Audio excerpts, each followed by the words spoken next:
اس زمانے میں امام کئی کو بدلتے، صدر صاحب کی سنتا نہیں اس لیے بدل ڈالو، سیکریٹری صاحب کی سنتا نہیں اس لیے بدل ڈالو، سود کے بارے میں بولتا اس لیے بدل ڈالو، داڑھی کے بارے میں بولتا اس لیے بدل ڈالو، داڑھی کے بارے میں امام بولتا نہیں، داڑھی کے پیچھے پڑگا ہے، ٹی وی کے بارے میں بولتا امام کو بدلو، بے حیائی کے بارے میں بولتا امام کو بدلو، بے شرمی کے بارے میں بولتا امام کو بدلو۔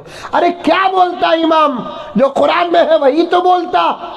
امام صاحب لمبا سورہ پڑھائے تب بھی نماز ہو جاتی، چھوٹا سورہ پڑھائے تب بھی نماز ہو جاتی، بلکہ ہمارے علاقوں میں تو ایسا امام سب سے اچھا امام ہے جو نماز میں چھوٹے سورے پڑھتا نہیں۔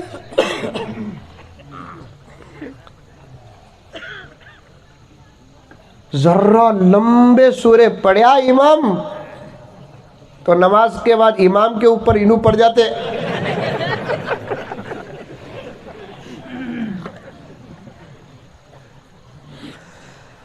صحابہ کے دور میں صحابہ کرام اپنے اپنے علاقوں کے امیروں کے پاس آ کر امام کی شکایت کرتے۔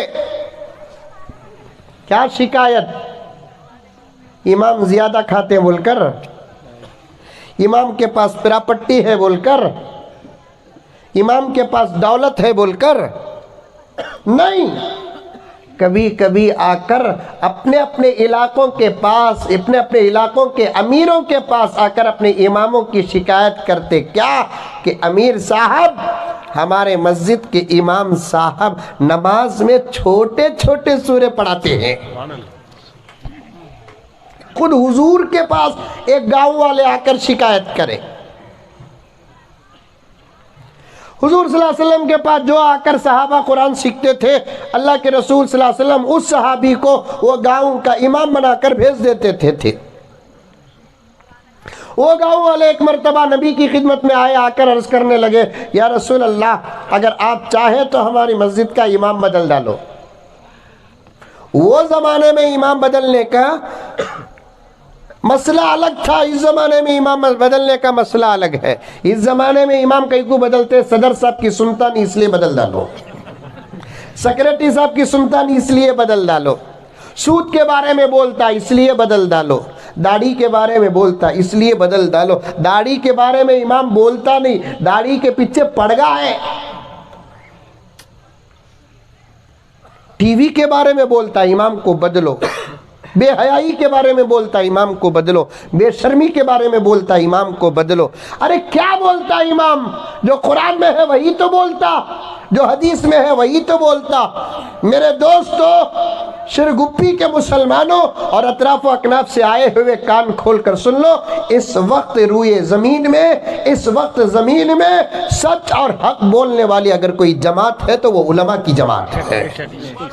اگر یہ جماعت ختم ہو گئی تو مجھے معاف فرمائے، اب ہمارے ایمان کی بھی گارنٹی نہیں ہوگی، ہمارے اعمال کی کوئی گارنٹی نہیں ہوگی۔ آج دین محفوظ ہے، اللہ تعالیٰ دین کی حفاظت کر رہا ہے اپنے فضل اور نبی کے صدقے کے بعد۔ ان علماء کرام کی محنتوں سے دین کی حفاظت ہو رہی ہے۔ آج امریکہ کے لیے سب سے بڑا کانٹا ہماری قوم کے MLA نہیں ہے، امریکہ کے لیے، آسٹریلیا کے لیے، یہودیوں کے لیے، نصارہ کے لیے ہماری قوم کے MLA کاٹا نہیں ہے، ہمارے قوم کے کاؤنسلر کاٹا نہیں ہے، ہماری قوم کے MP کاٹا نہیں ہے۔ خدا کی قسم، ان دشمنان اسلام کے لیے سب سے بڑا کاٹا یہی حضرات علماء ہے۔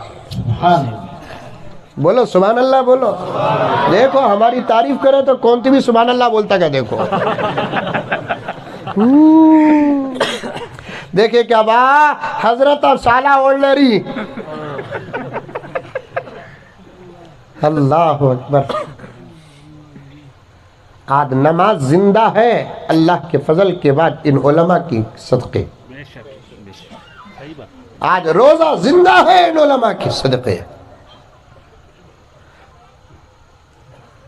آج ہمارے بچوں کے اندر قرآن ہے تو ان علماء کے صدقے، آج حلال اور حرام کی تمیز ہے ان علماء کرام کے صدقے۔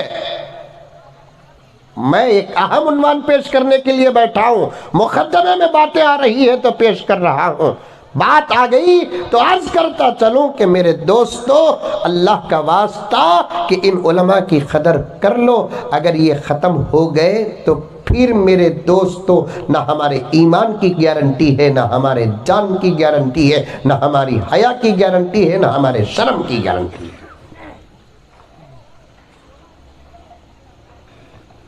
علماء کیا بولتے ہیں؟ جو حلال ہے حلال بولتے، جو حرام ہے حرام بولتے، جو جائز ہے جائز بولتے، جو ناجائز ہے ناجائز بولتے، جو پردہ ہے پردہ بولتے، جو بے پردہ ہے جو بے پردہ بولتے۔ کچھ بھی نہیں ان علماء کے پاس۔ جب شریعت پر حملے آتے ہیں تو سب سے پہلے میدان میں علماء آتے ہیں۔ بے شک بے شک۔ طلاق کے بارے میں آواز اٹھی، رب کعبہ کی قسم، رب کعبہ کی قسم، سارے ہندوستان میں طلاق کے عنوان پر کھول کھول کر بیان کرنے والے کون؟ علماء کرام۔